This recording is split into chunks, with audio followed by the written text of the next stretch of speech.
Hola, desde Defensa y Seguridad vamos a analizar el día de hoy el separatismo militar ruso.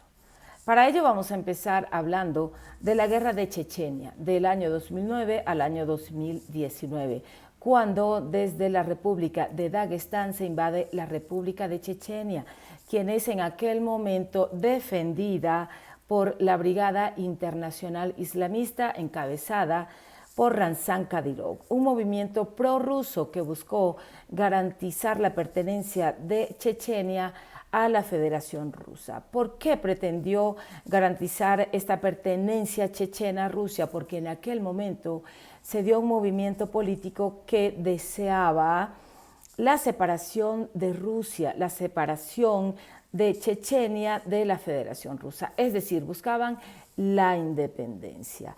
Ahora bien, eso ocurrió a inicios del siglo XXI, pero hablamos entonces de ese segundo movimiento ocurrido desde la Federación Rusa y también un movimiento militar separatista. Ocurrió entonces en el año 2014 con la primera invasión a Ucrania. Su propio ejército, es decir, el ejército convencional ruso, hizo movimientos y se apropió de las regiones de Lugansk y Donetsk en Ucrania, que están incluso hoy día en la segunda invasión bajo el poder militar ruso.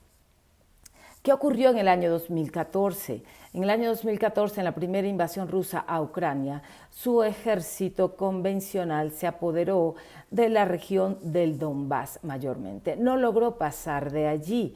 Sin embargo, después de ello, el gobierno ruso, en cabeza de Vladimir Putin, hizo que se realizaran sendos procesos de referéndum allí en Lugansk y Donetsk para garantizar o para pretender legitimar de cierta manera haberse quedado con estas dos regiones ucranianas. Entonces tenemos que se produce un tercer movimiento y quizá un poco más amplio, donde vemos mucho más la actuación de estos movimientos separatistas militares rusos, prorrusos, pero también antirrusos. Entonces, hablamos del 22 de febrero del año 2022, es decir, de la segunda invasión a Ucrania en el siglo XXI. Entonces tendremos que hablar nuevamente de su ejército convencional convertido en un movimiento militar separatista, que intenta, como dije anteriormente, arrogarse, quedarse, apropiarse de toda Ucrania, ¿sí?, en una semana. Y para ello habría necesitado quedarse con Kiev, el centro de poder, en 3 días, como se tenía previsto, y por supuesto no se consiguió. Llevamos 17 meses de invasión, 17 meses convertidos en guerra. ¿Cuáles fueron estos movimientos o cuáles son estos movimientos militares separatistas que actúan allí en Ucrania hoy día? Les decía que en primera medida el propio ejército ruso, si hablamos de movimientos separatistas militares prorrusos. Entonces, hablamos también del grupo Wagner, quizás muchos de ustedes lo hayan escuchado mencionar, en cabeza del criminal de guerra Yevgeny Prigozhin, quien en el pasado fue el chef personal de Vladimir Putin, pues terminó convertido en un hombre con un ejército paramilitar que es lo propio hoy en día de Rusia. De hecho, tenemos que decir que en Rusia están proliferando hoy en día con una velocidad bastante extrema este tipo de ejércitos privados, como se les llama.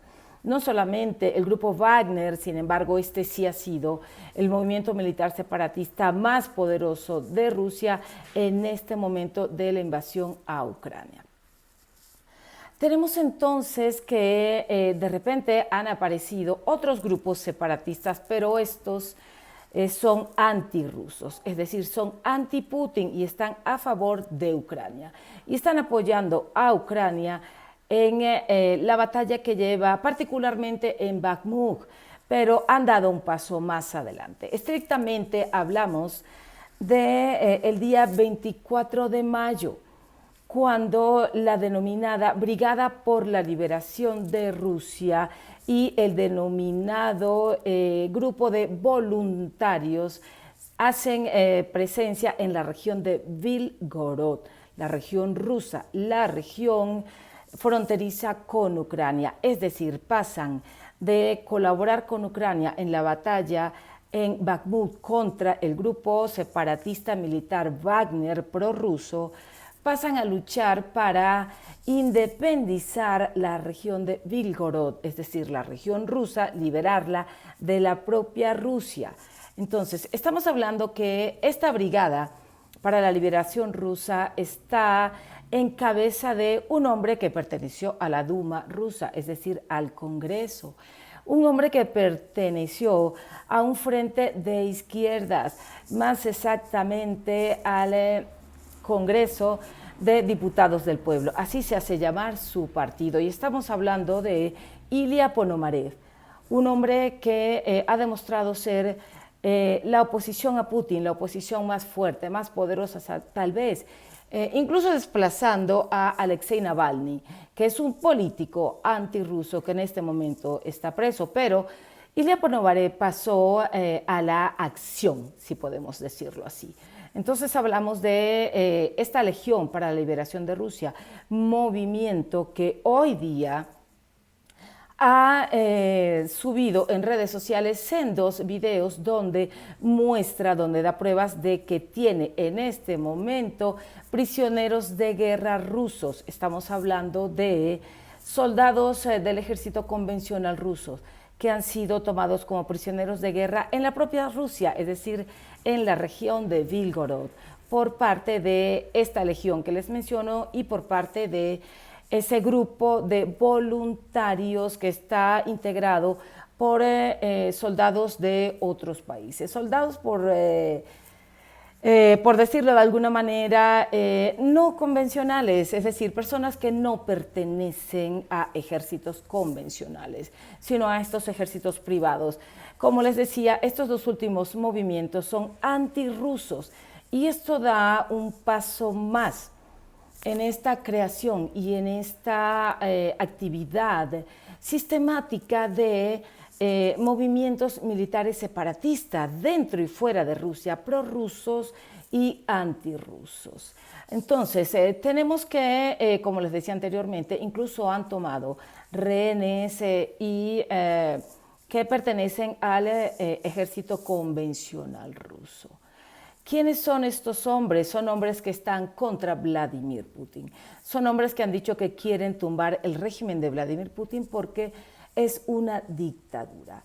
Entonces, tenemos 3 periodos, como les mencionaba, donde estos grupos militares separatistas rusos y antirrusos han marcado en un periodo de la historia. Unos en Chechenia, repito, los otros en la primera invasión a Ucrania y ahora en la segunda invasión a Ucrania.